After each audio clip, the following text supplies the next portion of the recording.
છે તો આપણે જાણવું જરૂરી છે કે એક્ઝેક્ટ શું મળે છે આરાધનામાં, તો લોકો આટલો બધો ટાઈમ આપે છે. આપણે નોકરી કરીએ છીએ, રોજ 8 કલાક આપીએ છીએ, તો 500-1000 રૂપિયા આપણો પગાર હોય છે. જ્યારે આરાધનામાં 1 કલાક આપો તમે, સાહેબ 500 નું ખાતું ખોલો તો 500 તમારા, 1000 નું ખોલો તો 1000 તમારા, 2000 નું ખોલો તો 2000 તમારા, 5000 નું ખોલો તો 5000 તમારા.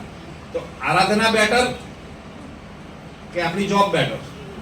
અને જોબ કરો જ દરેક વ્યક્તિ મેક્સિમમ જેટલો બિઝી રહેશે ને એટલું સારું રિઝલ્ટ આવશે. આ લખી લો પહેલા તો. નવરો હશે કશું કરી શકશે નહીં. હમણાં જઈશ, બપોરભાઈ જઈશ, જમીન જઈશ, સાંજે જઈશ, મોડા જઈશ, સવારમાં જઈશ. આ કોમન છે. તો તમે જોબ કરો છો, બિઝનેસ કરો છો, તો પ્લીઝ કોઈ વ્યક્તિ છોડશો નહીં. તમે આરાધના તમારી જે ઓરિજિનલ આવક છે એને બીટ કરે એ દિવસે છોડો. આજે રઘુભાઈ છે, તો રઘુભાઈને જ્યારે જોઈન કરે આરાધના, તો એમની જોબ ચાલુ જ હતી, 35+ એમની સેલેરી હતી. એમણે આરાધનાની અંદર એટલી આવક થઈ કે એમણે જાતે નક્કી કર્યું હું હવે જોબ છોડી દઈશ. એવા ઘણા બધા પર્સન છે, રાજુભાઈ છે કે જેમણે બી જોબ છોડી, એવા ઘણા પર્સન છે. પણ ક્યારે છોડી? આરાધના એમની ઓરિજિનલ આવકને બીટ કરે છે.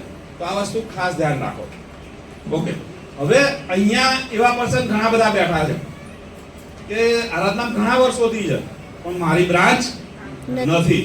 તો એનું શું રીઝન છે સમજશો જરા? કે ઘણા ટાઈમથી છે તો ખરા પણ